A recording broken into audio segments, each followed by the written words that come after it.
يا أيها النبي حرض المؤمنين على القتال يا أيها النبي حرض المؤمنين على القتال إن يكن منكم 20 صابرون يغلبوا 200 وإن يكن منكم 100 يغلبوا 1000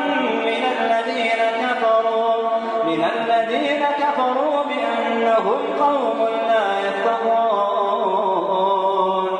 الآن خفف الله عنكم وعلم أن فيكم ضعفا فإن يكن منكم 100 صابرة يغلبوا 200 وإن يكن منكم 1000 يغلبوا 2000 بإذن الله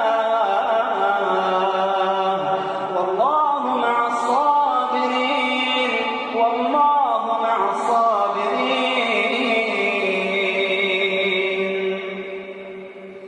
ما كان لنبي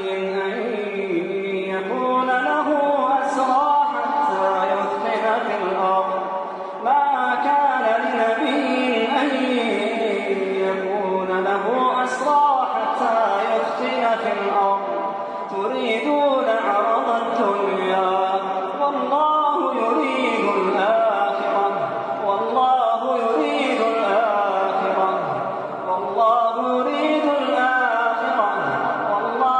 عزيز حكيم. جی حضرت، بس میں یہ پوچھنا چاہتا تھا کہ مولانا مفتی کفایت اللہ صاحب دہلوی رحمۃ اللہ علیہ، ان کے خاندان کا کبھی کوئی ذکر سننے میں نہیں آیا؟ ان کے خاندان کے اندر ایک زمانے میں ان کے ایک بیٹے تھے جن کے جو جمعیت علماء کی سرگرمیوں کے اندر انہوں نے حصہ نہیں دیا. نہیں، لیکن وہ کہاں رہتے ہیں وہ لوگ؟ وہ دلی میں رہتے تھے، ان کا انتقال ہو گیا. ان کے بیٹے جو ہیں وہ اب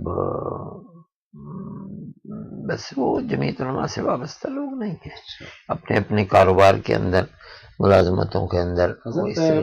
مولانا بشیر احمد بھٹا صاحب کا نام بہت جگہ آتا ہے.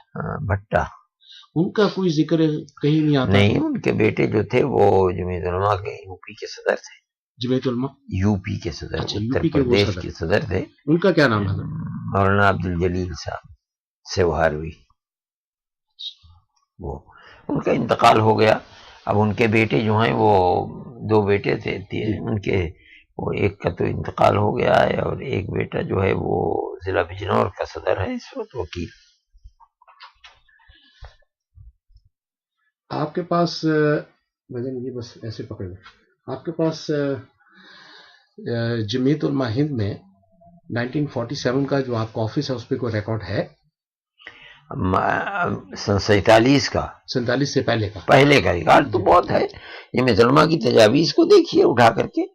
جمعیت علماء کے جشن جو سالانہ جلسے ہیں اس سے پہلے کے، وہ سارے ان کے خطبات صدارت جو ہیں ان کو آپ دیکھیے. ان سے سارے ریکارڈ کہاں سے ملے گا؟ وہ تو آپ کو پاکستان سے بھی ملے گا، ہندوستان سے بھی ملے گا. پاکستان میں تو کہیں نہیں چھپا ہوا ہے، ہندوستان میں بھی ہے. آپ کے دفاتر میں یہ سارا ریکارڈ ہی پڑا ہوا ہے؟ کتاب کی شکل کے اندر چھپے ہوئے ہیں. ہاں، مکمل جتنے خطبہ صدارت ہیں جمعیت علماء کے اجلاس کے سن 47 تک، بلکہ اس کے بعد تک کے وہ بھی آ گئے ہیں. تجاویز بھی آئی ہوئی، چھپی ہوئی ہیں کتابوں کے اندر. یہ سپر ہاؤس کہاں پہ ہے دہلی میں؟ سپر ہاؤس کہتے ہیں کہ وہاں پہ سارا ریکارڈ اویلیبل جمعیت علماء. ہاں، میں نہیں جانتا ہوں. جمعیت علماء کی تجاویز تو آپ کو جمعیت علماء کے دفتر میں بھی مل جائیں گی، ایسی کوئی بات نہیں. ہاں، اس کے دہلی میں آفس ہے؟ ہاں، دہلی میں وہاں بھی ملے گی. اور یہ تو چھپی ہوئی تجاویز ہے، یہ تو آپ کو اس کے اوپر تو کام ہوا ہے.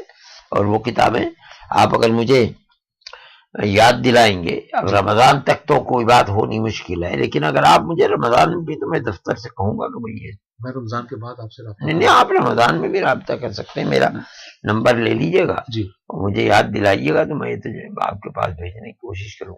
مولانا احمد سعید دہلوی جو تھے، ان کی فیملی میں کوئی لوگ سننے میں نہیں آیا، کہاں پہ گئے؟ ان کے ایک بیٹے تھے جی جو دلی کی حد تک جمعیت علماء میں سرگرم تھے، پھر اس کے بعد گم ہو گئے لوگ، کوئی نہیں رہا۔ مولانا حفظ الرحمان صاحب کی کوئی اولاد؟ ایک ہی لڑکا تھا، وہ انتقال ہو گیا۔ مولانا کی زندگی میں بھی وہ جمعیت علماء سے وابستہ لوگ نہیں تھے، وہ بس اپنا ملازمت کرتا تھا۔ یہ تو دنیا ہے، یہاں لوگ پیدا ہوتے ہیں، گم بھی ہو جاتے ہیں، اولاد گم ہو جائے۔ بڑے بڑے علماء جو آفتاب و ماہتاب تھے، ان کے خاندان میں ایک فرد صحیح ہے۔ حضرت وہ یہ بتائیے کہ یہ جو آپ کی تاریخ پیدائش کیا ہے؟ کون سے سال آپ کی پیدائش؟ 41۔ اچھا 1941۔ آپ سے چھوٹے بھائی بھی ہیں؟ مجھ سے ایک چھوٹے اسجد۔ ان کا کون سا سال پیدائش ہے؟ میرے خیال میں سن 55 ہے۔ اچھا اچھا اچھا۔ اور مولانا اسعد مدنی صاحب جو تھے، ان کی تاریخ پیدائش کیا تھی؟ تاریخ تو میں نہیں جانتا ہوں، لیکن میرے خیال میں 28 کی۔ 28 کی۔ ویسے 3 بھائی تھے آپ؟ 3 بھائی تو بہت ہوئے، حضرت رحمت اللہ علیہ کی ایک کے بعد دیگر 4 شادیاں ہوئی ہیں آپ کے والد؟ میرے والد کی، اور بھائی بھی اور ان سے اولاد ہوتی رہی، ان کوئی زندہ نہیں رہی۔ وہ میں پڑھا تھا نشے ہاتھ۔ کچھ بزرگوں کا ذکر آتا ہے مولانا مدنی رحمۃ اللہ علیہ کے، کوئی سعودی عربیہ میں بھی رہتے تھے، مدینہ میں۔ یہ 5 بھائی تھے، جن میں سے 4 بھائی سعودی عرب ہی میں جنت البقیع میں مدفون ہیں۔ حضرت رحمت اللہ علیہ ہندوستان واپس چلے گئے تھے۔ میرے ایک تایا تھے مفتی ضیاء الحسین صاحب۔ ضیاء الحق؟ جی ضیاء الحسین، ضیاء ضیاء الحق، الحسن۔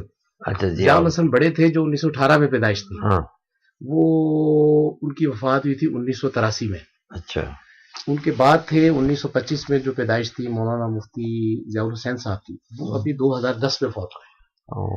وہ تبلیغی جماعت کے ساتھ ہیں، تو ہر سال آیا کرتے تھے۔ بزرگوں کی عادت تھی، محبت کرتے تھے، شفقت کرتے تھے، ہم دنیا دار انسان تھے، لیکن وہ بزرگوں کی کوئی نہ کوئی کتاب مجھے دے جاتے تھے، ہر دفعہ آتے تھے۔ 2010 میں فوت ہوئے، مدینے میں دفن ہوئے۔ اچھا ان کے بعد تھے مفتی طیب صاحب۔ اچھا۔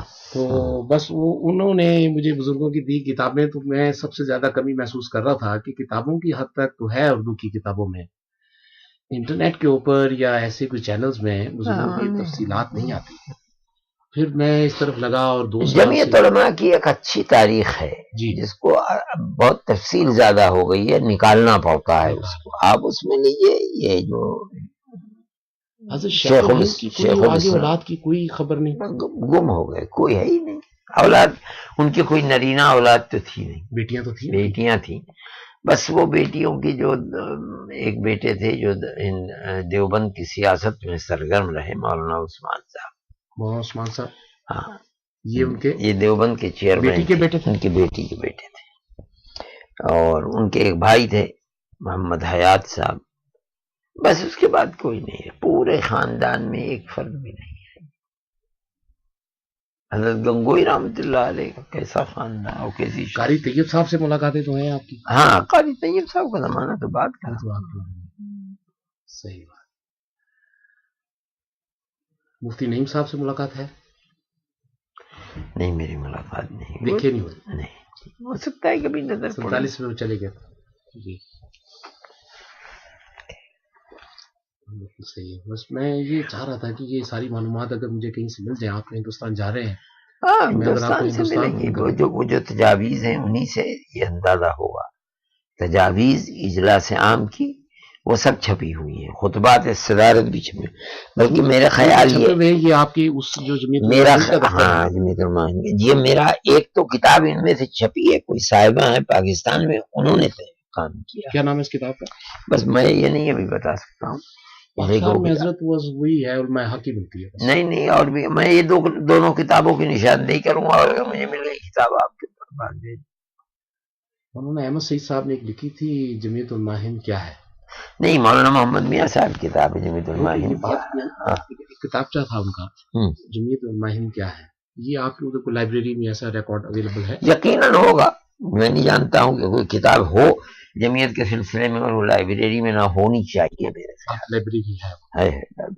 یہ میں دیکھتا ہوں کہ انٹرنیٹ پہ 2 جمعیت علماء ہند کا ذکر آتا ہے، ایک میں آپ کا ذکر آ رہا ہے، ایک میں مولانا محمود صاحب کا آ رہا ہے۔ جمعیت علماء ہند تقسیم ہو گئی ہے۔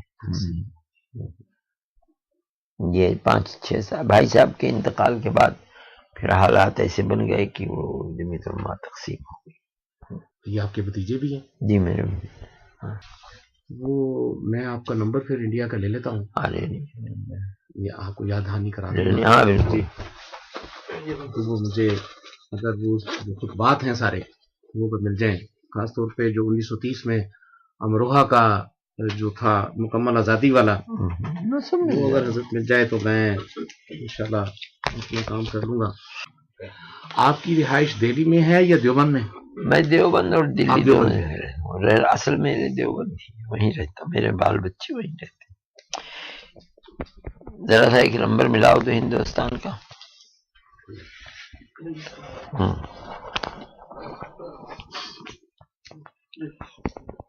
بہت مہربانی، آپ سے ملاقات ہو گئی، میں انشاءاللہ ہندوستان رابطہ رکھوں گا، اور 0091 931 3011 840۔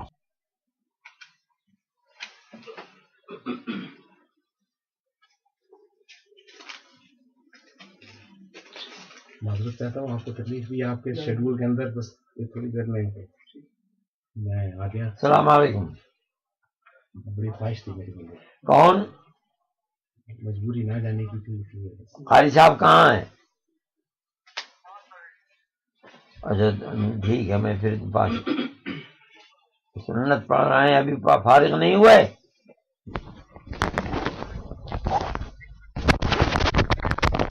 دے دو۔ وعلیکم السلام ورحمۃ اللہ۔ قاری صاحب خیریت ہے؟ اللہ کا فضل۔ قاری صاحب ایک کتاب تو حضرت جو اجلاس ہیں جمعیت علماء کے، ان کے خطبہ صدارت کا ہے ایک تو، وہ بھی چھپی ہوئی کتاب ہے، تھوڑا سا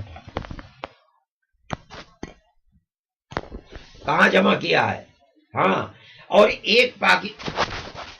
ایک پاکستان سے کوئی صاحبہ بھی جنہوں نے جمعیت علماء کی تجاویز کو جمع کیا تھا۔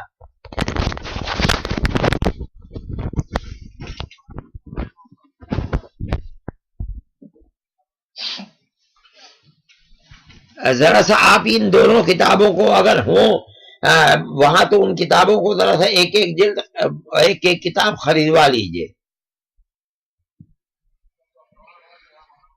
ہاں ٹھیک ہے، پرسوں دیکھ لیجیے، کہیں سے بھی مل جائیں تو ان کو لے لیجیے، اگر نہ ملے کہیں ہو تو اس کی ایک جلد اس کو فوٹو کرا لیجیے انشاءاللہ۔ بہت اچھا، میں کل انشاءاللہ رات میں 11:30 بجے پہنچوں گا انشاءاللہ۔ بہت اچھا، اور سب خیریت ہے؟ ٹھیک ہے، جزاکم اللہ، السلام علیکم۔ کیا آپ ہندوستان بات کر رہے جی تھے؟ یہ کتاب مل جائے گی، اگر کتاب نہیں ہوگی ہمارے یہاں فوٹو کاپی آپ مجھے اپنا نمبر دے دیجیے گا۔ جی میں آپ کو اپنا نمبر دے دوں۔ جی میرا نمبر 0208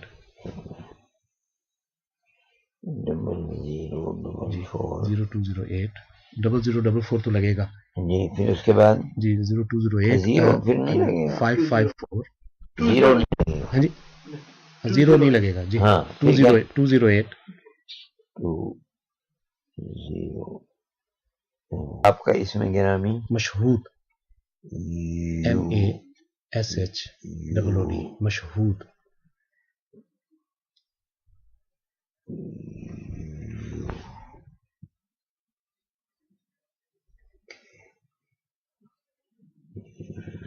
میں آپ کے جمعیت علماء ہند کے پتے پر ساری چیزیں آپ کو بھیج سکتا ہوں، پوسٹ کر سکتا ہوں؟ مشہور